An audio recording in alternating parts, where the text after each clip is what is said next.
Masarap dito magtambay kapag 4 to 6 p.m. Dahil doon ko nafe-feel yung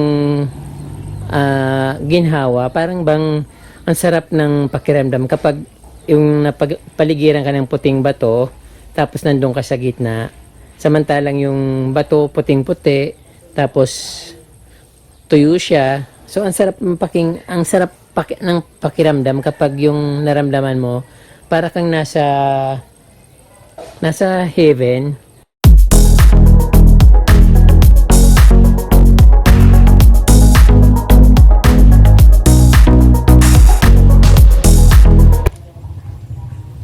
Alam nyo guys, sa loob ng isang buwan, wala akong ginawa kundi mamulot ng mga puting bato sa ilog. So every single na makikita nyo dito sa aking garden, sa paligid ng aking munting paraiso, ay pinupulot ko dito sa ilog. Kahit na maliit, kung dati yung pinupulot ko yung malaki lang, yung medyo malalaking puting bato lang, ngayon hindi na. Kasi halos ubos na yung puting bato sa kakakuha ko. Kung mayroon man na pagkukunan, medyo malayo na. So kaya ang ginawa ko, lahat na puting bato na nakikita ko sa ilog, malaki or maliit, kinukuha ko na rin. Kasi sayang katulad nito, hindi ko alam na mas maganda pala yung maliliit na bato na ilagay dito sa sa paligid ng bahay. Kasi dati, pang dinidekor ko lang yung puting bato sa mga halaman ko, katulad nitong nandito sa mga ilalim ng nilalagay ko lang sa dyan. At pangalawa, ang purpose ko is pag lumabas ako, ayaw kong maputikan kasi palaging maulan dito guys sa probinsya namin. So bawat ulan, tumataas yung tubig. So ang naiwan ng baha or pag bumaba na yung tubig, ang naiiwan niya is yung puti. Kaya ang ginawa ko, kumukuha ko ng mga puting bato para ilagay ko dito sa paligid ng aking bakuran. So ito ang resulta guys, napakagandang tingnan.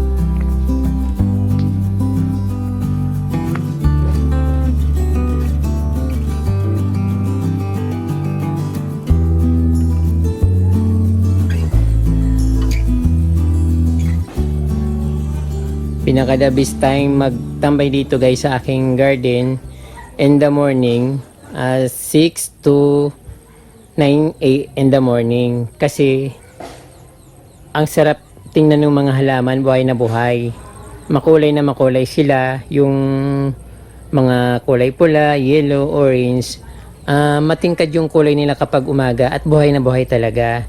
Sa hapon naman, masarap dito magtambay kapag 4 to 6 p.m. Dahil doon ko nafe-feel yung ginhawa. Parang bang ang sarap ng pakiramdam kapag yung napaligiran ka ng puting bato, tapos nandun ka sa gitna.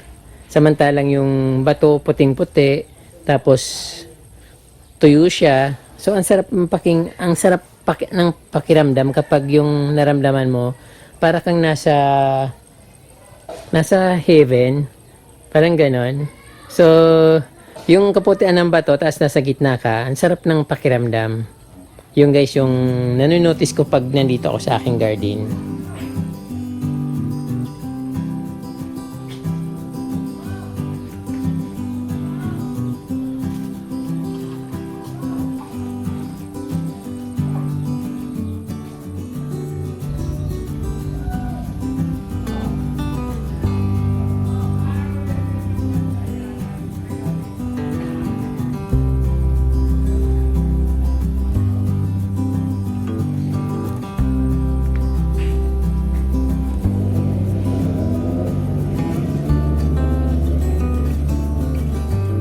medyo nabawasan nga lang yung tingkad ng mga halaman kasi pinutol ko siya dahil masyado na siyang lumalaki para bumalik sa dati na medyo maliit lang tapos lalaki ulit siya. Yun ang gusto kong mangyari kasi nasira nung dumang bagyo. Tapos dahil hindi na masyadong magandang tingnan kaya pinutol ko. Kaya ang nangyari medyo hindi masyadong healthy yung mga halaman. So pero saglit lang, babalik lang yun within 1 month. Maganda na ulit ito kasi panay ang ulan. Ang problema lang kasi kapag nag-uulan, yung mga matitingkad na halaman, mga dahon ng halaman, at yung mga namumulaklak na halaman na ano sila, naapektuhan sa overwatering. Yun guys. Hanggang ngayon, tuloy-tuloy pa rin yung paghakot ko ng pamumulot ko ng mga puting bato dahil meron pa akong ginagawang garden sa likod. At saka gusto kong patayin yung oras para maubos yung oras ko sa ginagawa ko dahil sobrang inip na ako dito guys. Hindi man lang ako nakakalabas ng malayo dito. Dito lang talaga ako sa aming barangay paikot-ikot kaya na alagaan kong masyado yung mga halaman ko.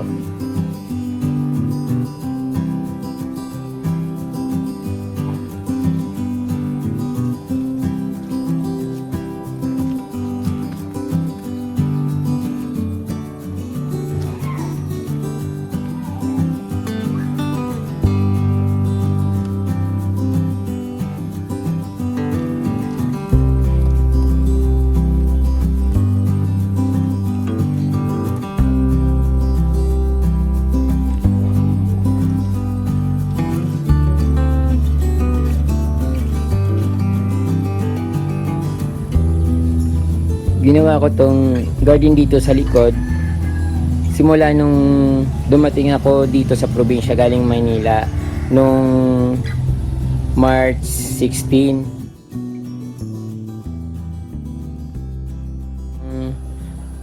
Dahil pinagbawalan ako ng barangay na lumabas ng bahay. So ang ginawa ko, nag-gardening ako ng 15 days. So ito yung kinalabasan sa ginawa ko. So hindi naman nakapagsisisi, pero siyempre ang sama kayo ng loob na hindi ka papalabasin. Pero siyempre guys, hindi naman pwedeng hindi ako lalabas talaga since wala naman mga tao dito sa kapitbahay ko or malalayo naman mga tao dito at maliit lamang na community yung Barangay Gubat. So nakakalabas pa rin ako dahil wala naman nung nakakasalamuha.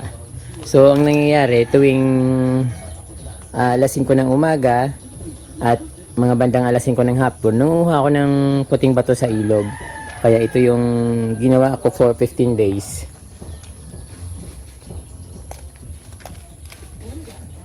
Dito naman sa baba, so actually guys, kaya ko nilagyan ng puting bato dito kasi bumabaha dito kapag umuulan. Kaya medyo itinaas ko. So ngayon, malayo na ako nakakagala dito kahit umulan. So hindi ako napuputikan. Dito naman sa bandang baba, so dahil mahirap maghakot ng mga batong puti at manguha, ginawan ko ng island, yung mini island yung dito lupa. Kasi nga dahil tumataas ang tubig dito kapag tinaniman ko ng halaman sa lupa, so malulunod siya sa ma-overwatering yung mga halaman. Kaya nilagyan ko rin ng bato. Yung ginawa ko nga ng mini island, so doon ko rin doon din ako nagtanim ng halaman. Ayan. So far, hindi pa masyadong maganda kasi hindi pa naman siya ganong katagal at mga 2 weeks ko pa lang itong ginawa dito. So sa gilid naman, nilagyan ko ng mga hydrangeas plant. So sa pag-asang mamumulaklak siya ng sabay-sabay. So actually, malalaki na yung iba nang nilipat ko dito kasi repot ko lang naman siya dito. So yung iba, nagsisimula pa lang mag-regrow. So yung dalawang puno, malalaki na siya kasi galing siya doon sa kabila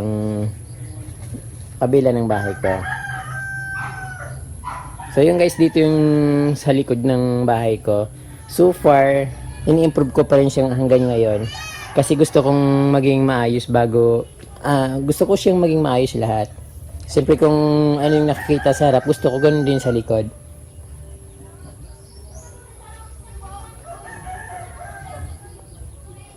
Kaya hanggang ngayon patuloy pa rin akong naghahakot ng puting bato at namumulot ng puting bato sa ilog. At dito sa ilalim ng aking lababo, ayan, nilalagyan ko siya ng halaman. So, actually yung lababo ko dito is open lang. Walang kanal na pwedeng puntahan ng tubig. Kaya, nilagyan ko siya ng bato sa ilalim.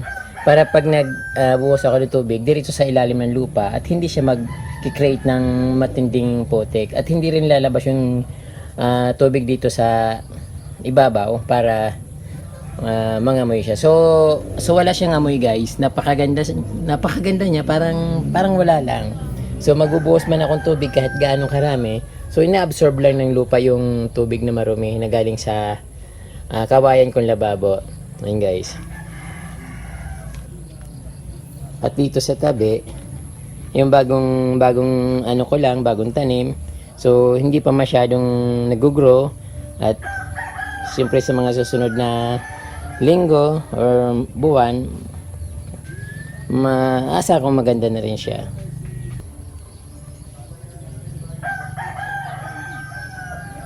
So ito yung mga bagong tanim ko dito sa likod. Patuloy ko pa rin siyang ini-improve hanggang ngayon dahil gusto ko yung talagang pantay-pantay yung puting bato, kaya hanggang ngayon namumulot pa rin ako. Yun ang dahilan.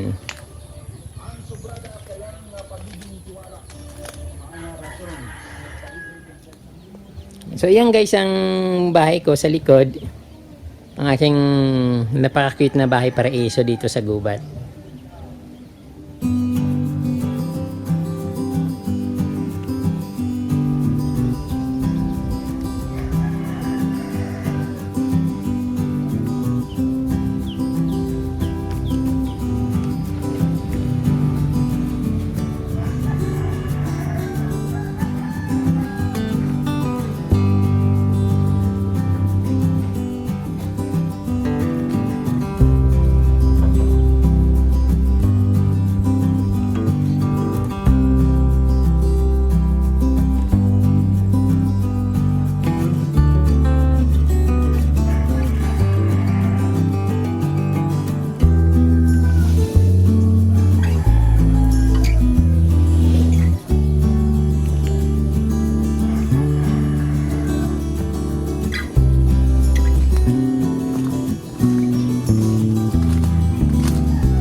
So ito yung papunta ng labas, papunta sa labas ng gate.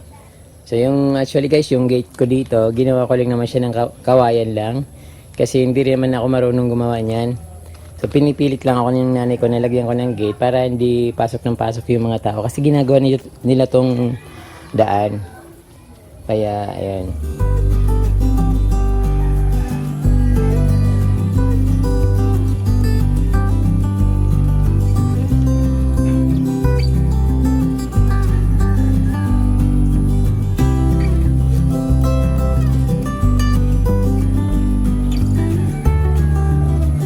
Pinaka-best time dito, guys, para magtambay-tambay sa aking kubo, alas 7 hanggang alas 9 ng umaga. Para yung mga halaman, nakikita ko na buhay siya, makulay na makulay, at talagang hindi siya yung luluntoy-luntoy ba, parang talagang malalakas yung tuhod nila, kumbaga sa tao. And syempre, guys, punong-puno pa rin ng mga kulay na halaman dito sa paligid niya. At ito hindi ko pa natitrim. Ayun.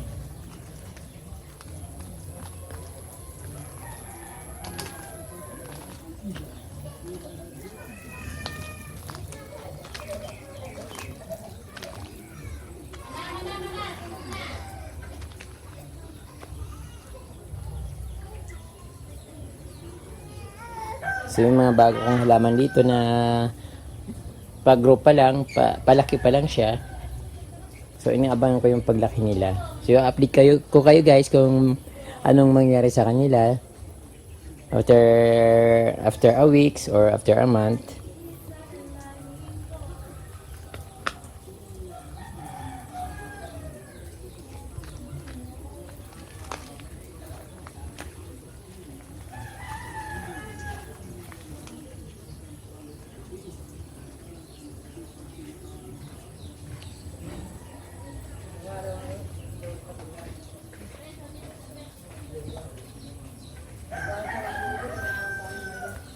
Yung coffee table ko, umitim na, dati kulay brown, kasi palaging maulan.